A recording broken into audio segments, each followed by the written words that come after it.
Assalamu alaikum wa rahmatullahi ta'ala wa barakatuhu. Yau ma dai ga mun ɗauke da wata sabuwar sanarwa mai matuƙar amfani ga duk mai amfani da layin MTN. Don haka za mu sanar da ku da Allah ku daure ku yi wannan abin da gaske ne ba maganan wasa ba. Kafin dai mu je kan bidiyon tsaye da Allah idan kai ba ne a wannan channel ɗin ka danna mana subscribe sannan ka danna ƙararrawar sanarwa yanda da zarar mun ɗora sabon fim ɗin mu za a na sanar da kai. Abin da zan yi bayani akan shi shine idan ka san kana da MTN wanda kai kwana 3 ko 4 ba a sa shi a waya ba yana aje, to ya kamata ka gaggauta ɗauko shi saboda yanzu MTN sun fito su da sabuwar garaɓasa. Sim ɗin da yake aje kwana 3 ko 4 a aje ba a sa shi a waya ba, ana ba shi 1 gig da wasu datoci sama. Don haka da Allah ka daure ka ɗauko, sai ka danna wannan lambobin da zan nuna maka. Idan ka danna su za ka ga datan da aka baka. Mun gode.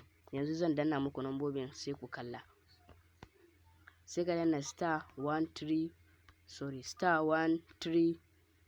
131 kamar dai haka. To idan ka danna sai ka tura zuwa MTN ɗin. Wallahi wannan da gaske ne za ka ga datan da aka baka. Mun gode. Idan bidiyon ya burge ka danna mana alamar like sannan kuma ka dai ka yi sharing zuwa ga 'yan uwa domin su ma su amfana.